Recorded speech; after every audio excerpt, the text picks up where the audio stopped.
Aujourd'hui, on va parler de l'influence de l'entourage sur notre personnalité, nos habitudes et nos objectifs. D'abord, avant de commencer, on doit comprendre c'est quoi l'influence et quelles sont les composantes de notre entourage. En psychologie, l'influence, c'est le processus par lequel une personne fait adopter un point de vue à une autre. Si cette personne n'était pas influencée, se dirige dans le sens souhaité par l'influent, apparemment spontané.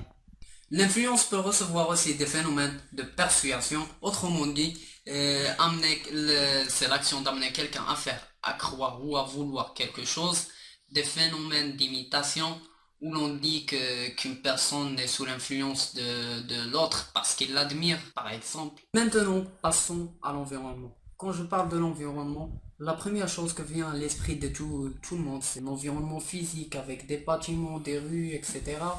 Mais l'environnement, c'est tout ce qui constitue votre entourage, que ce soit les personnes avec lesquelles vous interagissez, l'ensemble des choses ou des endroits où vous évoluez en général. Ce que la plupart des gens ignorent, c'est que l'entourage joue un super gros effet sur nous, l'endroit où on vit, les personnes qu'on fréquente, donc il faut bien choisir les personnes qu'on fréquente. Je vous donne un exemple des influences négatives causées par notre cercle social proche.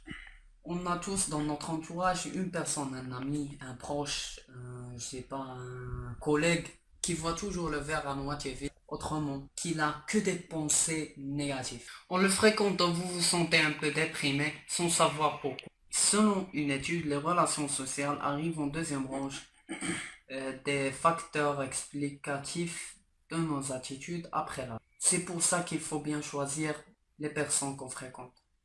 En développement personnel, nous sommes la moyenne des 5 personnes avec lesquelles nous passons la majorité de notre temps.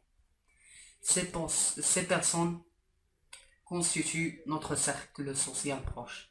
Si ces personnes sont des personnes joyeuses, sympa, tant mieux. Mais si ce cercle social se compose des personnes négatives, avec des pensées négatives, toxiques, des personnes qui pompent notre énergie, et encore pire, vous éloignent de vos objectifs. Je vous propose un exercice qui va vous permettre d'agir sur la composition de votre cercle social proche. Vous êtes prêts? Soyez bien concentrés. Première étape. Identifiez les personnes négatives autour de vous, analysez le temps que vous passez avec ces personnes, listez les défauts qu'ils ont et que vous ne voulez pas voir déteindre sur vous. Deuxième étape, listez les personnes que lorsque vous voyez vous donnent de l'énergie, vous inspirent, notez les qualités de ces personnes.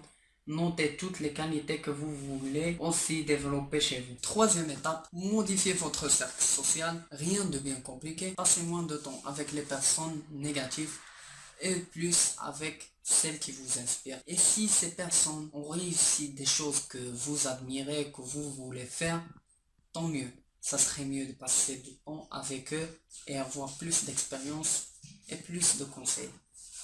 On arrive à la fin de cet épisode, on se voit la prochaine fois avec un nouveau sujet et une nouvelle solution.